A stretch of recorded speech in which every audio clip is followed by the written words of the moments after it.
Item ಯಾವುದೇ ಇರಲಿ try ಮಾಡಿ ಆಚಿ ಚಿಕನ್ ಮಸಾಲಾ. ತಮಿಳುನಾಡಿನಲ್ಲಿ ವಿಶ್ವಾಸ ಮತ ಗೆದ್ದ ದಳಪತಿ ವಿಜಯ್ ಎದ್ದು ನಿಲ್ಲುವ ಮೂಲಕ ವಿಜಯ್ಗೆ ಈಗ ಶಾಸಕರ ಬೆಂಬಲ ಸಿಕ್ಕಿದೆ. ಇನ್ನು ಪ್ರತಿಯೊಬ್ಬ ಶಾಸಕರ ಹೆಸರು ಕರೆದು ಮತ ಎಣಿಕೆಯನ್ನ ಮಾಡಿದ್ದಾರೆ. ತಮಿಳುನಾಡಿನಲ್ಲಿ ವಿಶ್ವಾಸ ಗೆದ್ದ ದಳಪತಿ ವಿಜಯ್ ಎದ್ದು ನಿಲ್ಲುವ ಮೂಲಕ ವಿಜಯ್ಗೆ ಶಾಸಕರ ಬೆಂಬಲ ಸಿಕ್ಕಿದೆ. ಪ್ರತಿಯೊಬ್ಬ ಶಾಸಕರ ಹೆಸರನ್ನ ಕರೆದು ಮತ ಎಣಿಕೆಯನ್ನ ಮಾಡಿರುವಂತದ್ದು. ವಿಧಾನಸಭೆಯಲ್ಲಿ 144 ಸ್ಥಾನವನ್ನ ಪಡೆದ ವಿಜಯ್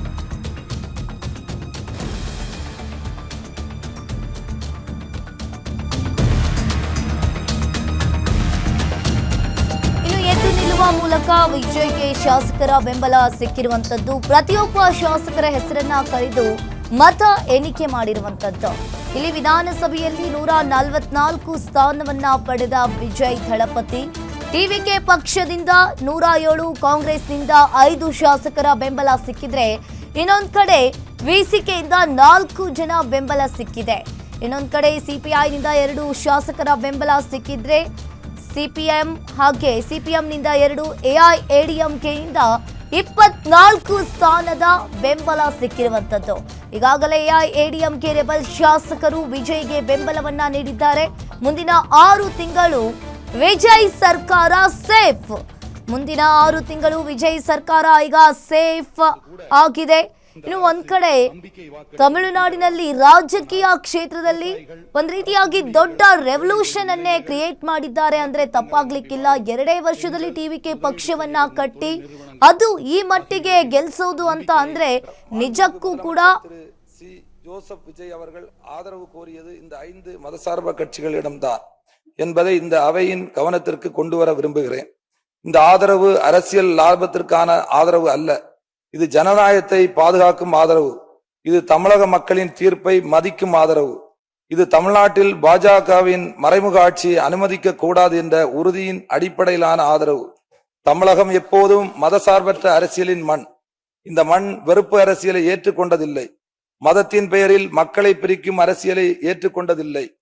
மொழி ஆதிக்கத்தையும் ஒரே கலாச்சார அரசியலையும் தமிழக மக்கள் தொடர்ந்து நிராகரித்துள்ளனர். இந்த தேர்தலிலும் அதே மக்கள் மீண்டும் நிரூபித்துள்ளனர். பெரிய கனவுகளுடன் தமிழகத்தில் காலூன்ற முயன்ற பாஜக இன்று ஒற்றை உறுப்பினராக மட்டுமே இந்த அவையில் உள்ளது. அதுவே தமிழக மக்களின் தீர்ப்பு. மக்களின் தீர்ப்பே மகேசன் தீர்ப்பு. மக்கள்தான் எஜமானர்கள் என்று பெருந்தலைவர் காமராஜர் கூறியதை இந்த நேரத்தில் நினைவு கூற விரும்புகிறேன். பெருந்தலைவர் காமராஜர் இந்த மண்ணுக்கு என்ன கற்றுக் கொடுத்தார்? எளிமை, நேர்மை, அதிகாரத்தை அல்ல, மக்களை மையமாக கொண்ட ஆட்சி. கல்வி இல்லாத குழந்தை இருக்கக்கூடாது என்று பள்ளிகளை திறந்தவர் காமராஜர். பசி இருந்தால் கல்வி வராது என்று மதிய உணவு திட்டத்தின் விதையை விதைத்தவர் காமராஜர். அதிகாரத்தில் இருந்த போதும் ஆடம்பர வாழ்க்கையை தேர்ந்தெடுக்காமல் மக்கள் மனதில் வாழ்ந்த தலைவர் காமராஜர். அதனால்தான் இன்று வரை அவர் பெருந்தலைவர் என்று அழைக்கப்படுகிறார். இன்று இந்திய அரசியலில் மிகப்பெரிய சவால் என்னவென்றால் வெறுப்பு அரசியல். அமைச்சர் அவர்கள் மாண்புமிகு திரு மு வி கருப்பையா, மாண்புமிகு திரு மு ரவிசங்கர், மாண்புமிகு திரு ர அபிஷேக், மாண்புமிகு திரு ரா ஐயனார், மாண்புமிகு திருமதி சே கமலி, மாண்புமிகு திருமதி கனிமொழி சந்தோஷ், மாண்புமிகு திருமதி ஜே காமாட்சி, மாண்புமிகு திருமதி அ குழந்தை ராணி, மாண்புமிகு திருமதி வா சத்யபாமா,